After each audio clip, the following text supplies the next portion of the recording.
Assalamualaikum warahmatullahi wabarakatuh. Nama saya Mutiara Syafa Salsabila. Nama saya Majida Amelia. Nama saya Al-Fasala Al-Kofa. Kami dari SMA IT Al-Quraniyah. Kami akan membawakan syarahan yang berjudul Inovasi Tilawah melalui media sosial di era digital. Assalamualaikum warahmatullahi wabarakatuh. Alhamdulillahil qail in ja'akum fasiqun binaba'in fatabayyanu an tusibu qauman bijahalah. Assalatu wassalamu ala rasulillah wa ala alihi wa sahbihi ila yaumil qiyamah. Amma ba'du. Dewan Hakim yang kami muliakan, hadirin sebangsa dan setanah air yang berbahagia. Di era revolusi industri 4.0 ada satu hal yang tidak dapat kita hindari, yaitu perkembangan teknologi. Sebab perkembangan teknologi merupakan cerminan bagi kemajuan suatu negeri. Apabila perkembangan teknologinya berjalan dengan pesat, maka negara pun akan hebat. Tapi sebaliknya, apabila perkembangan teknologinya berjalan dengan lambat, maka negara pun akan terhambat. Semangat! Hadirin, Hootsuite, sebuah situs penghitung lalu lintas media sosial yang bermarkas di Kanada, pada tahun 2024 merilis bahwa Indonesia menduduki peringkat keempat sebagai negara dengan penggunaan media sosial tertinggi di dunia setelah Amerika, Brasil, dan India. Hal ini pada satu sisi telah melahirkan dampak positif. Pekerjaan dan informasi semakin mudah, semakin cepat, semakin efektif dan efisien. Namun di sisi lain, media sosial telah melahirkan dampak negatif yang sangat mengerikan. Mari kita perhatikan. Penyebaran berita hoax kini beredar di mana-mana. Ujaran kebencian muncul di kalangan muda maupun tua. Ada media yang membuat muslihat dan tipu daya, sehingga hadirin, masyarakat Indonesia sangat mudah diadu domba dengan isu politik dan sara. Media sosial yang seharusnya menjadi wadah untuk bertegur sapa, tapi malah menjadi wadah untuk saling mencela, saling menghina, saling menganiaya, bahkan saling menghujat antara satu dengan yang lain. Betul? Lalu, bagaimanakah pandangan Islam dalam menghadapi persoalan seperti ini?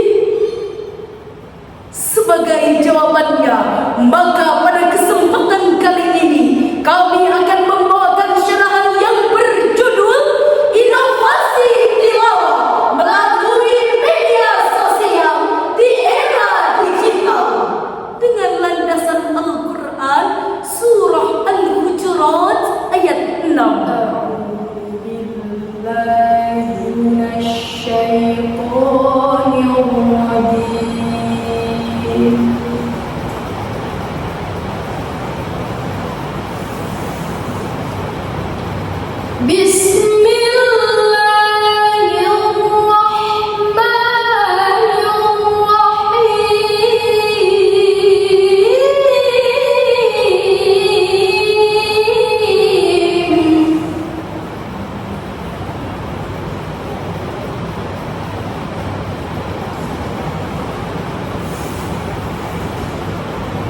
Ya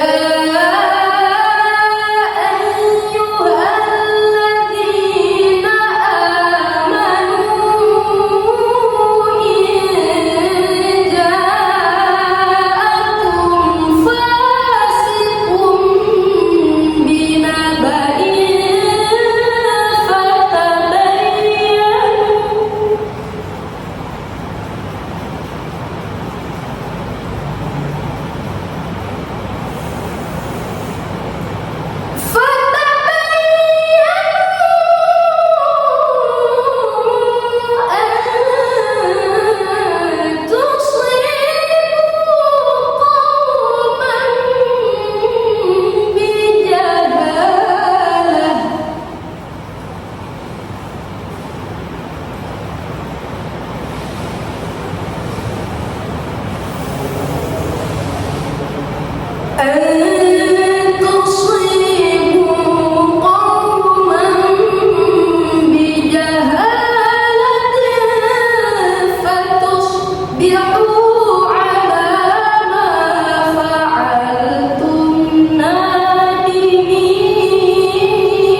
dalam tafsir Al-Wasir jilid 13 halaman 304 beliau menjelaskan ija'akum fasiqun bi khabarin minal akhbar wa la siyamal akhbaril hamma fala taqbiluhu bidun tabayyun aw tasabbutin bal taqadu wa tayaqqun min sihhatihi qabla qabulihi min.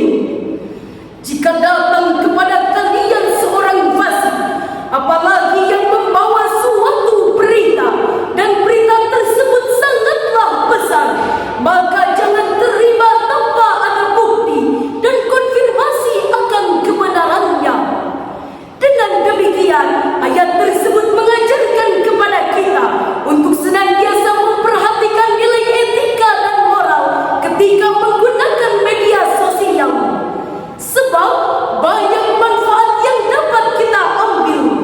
Sebagai bukti, jika kita ingin berbelanja tapi tidak sempat pergi ke tokonya, tenang, sekarang ada online shop, tinggal pilih mau beli apa. Kita ingin belajar tilawah tapi bingung mau belajar di mana.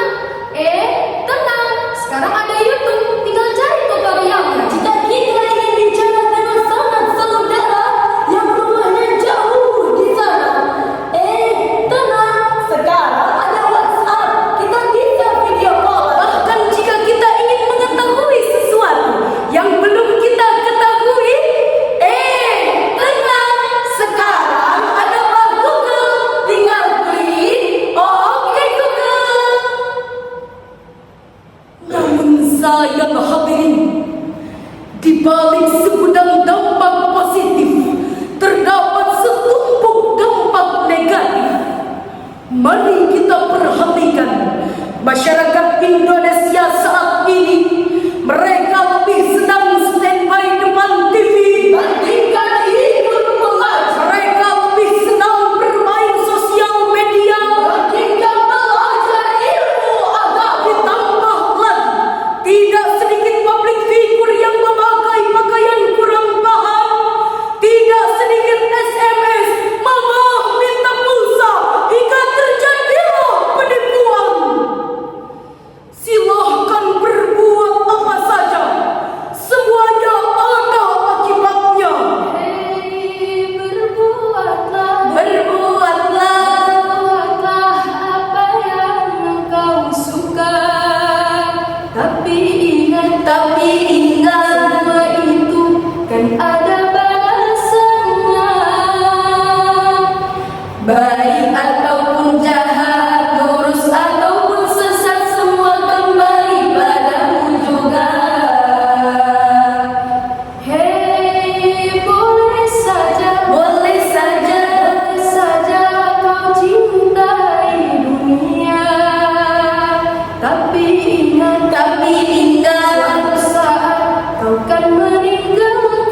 Dalam tafsirnya Ibnu Katsir jilid 4 halaman 91 beliau menjelaskan, wal takum minkum ummatun ay muntasibatun lil qiyami bi amrillah fi da'wati ilal khair wal amri bil ma'ruf wan nahyi 'anil munkar. Hendaklah ada di antara kalian segolongan umat yang tegak lurus dalam mendirikan perintah Allah, menyeru kepada kebaikan dan mencegah dari kemungkaran. Sedangkan menurut Syekh Ahmad Mustafa Al-Maraghi di dalam tafsir Al-Maraghi jilid 4 halaman 22 beliau menjelaskan, Takum minkum ta'ifatun mutamayyizatun taqumu bid-da'wati wal amri bil ma'ruf wan nahyi 'anil munkar. dan hendaklah di antara kalian kelompok istimewa yang menegakkan dakwah, yang menyeru kepada kebaikan dan mencegah dari kemungkaran. Sejalan dengan ayat tadi, baginda Rasulullah sallallahu alaihi wasallam bersabda yang bersumber